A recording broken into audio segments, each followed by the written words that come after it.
here today to shine a light on some of the things I find to be a little bit troubling about the direction the country is going in. As someone who was raised in the 50s, I've gotten to see a lot of the United States, and it's a beautiful country with wonderful people.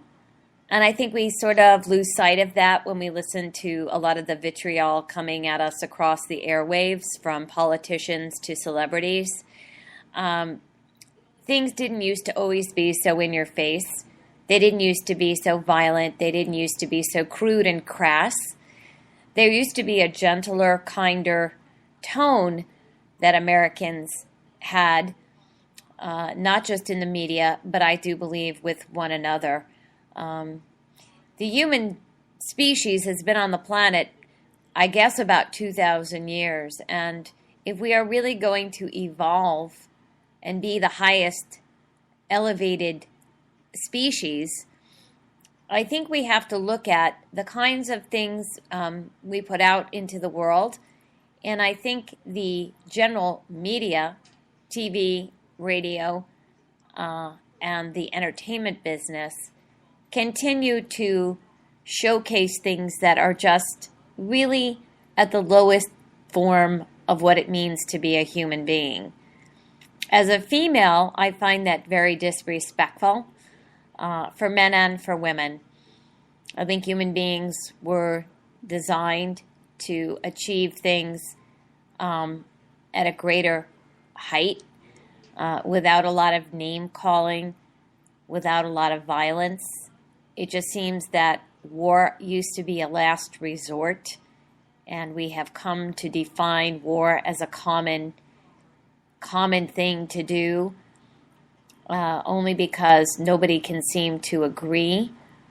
I think as the United States of America, I find it disturbing to watch us transport our wonderful men and women overseas to places that we have really no understanding of the culture, the religion, and then have them come home and not be able to take care of them. We've become very lopsided in our vision as to who we are as a nation and to what we really want to mean to the rest of the world.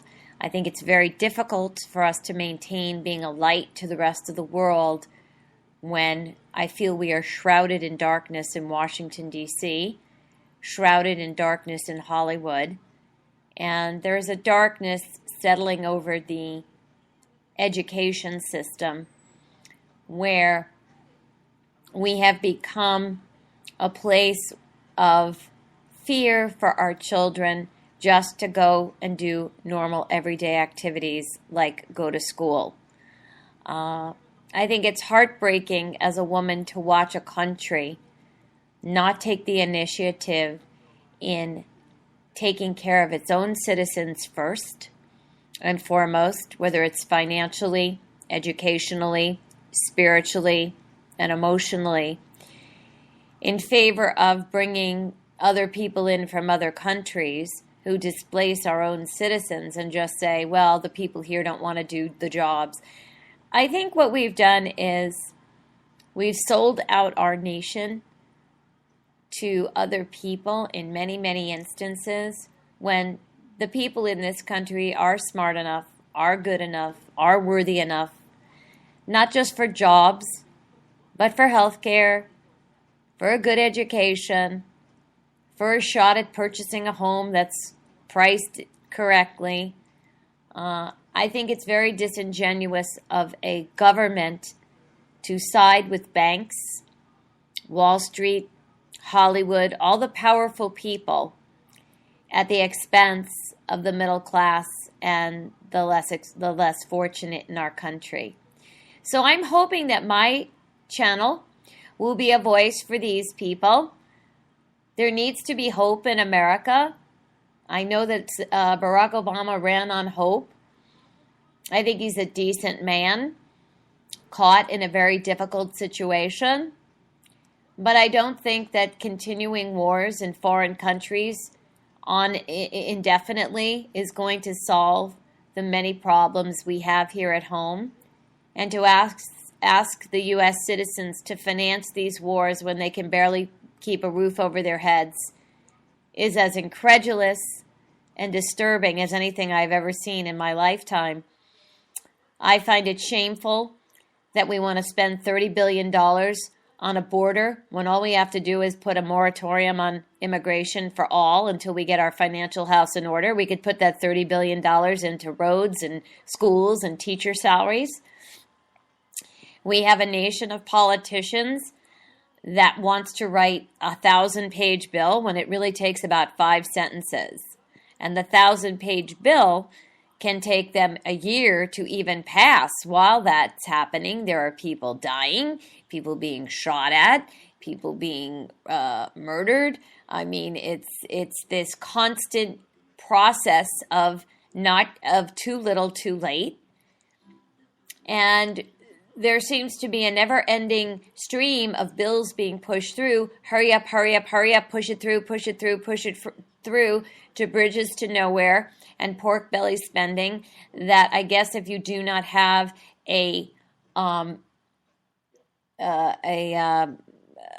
what do they call them? A diplomat or the people that pay to get these bills paid, you know, in Washington, if you don't have one of those lobbyists on your side, you're not going to be heard. So the outrageous financial bloat of a very lopsided government that has become oversatiated with financial fat that does more harm to the regular citizens, that's the crux of the issue we deal with every day. And I want to be a voice for those people that don't have the lobbyist, that don't have the uncle who's a senator, or the son who's the CEO. There's many, many citizens who are working extremely hard and not getting their point of view seen, heard, felt, or understood. And I want to take my hat off to the citizens of the United States who do their best every day to put food on the table, pay their bills, raise their children. These are the people I care about, and these are the people I think the United States needs to care more about than all these political interest groups, all these polls.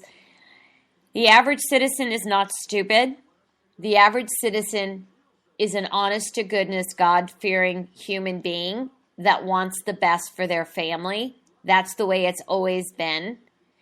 And if we continue to disregard these people, you will stop getting the votes from any of them in the future.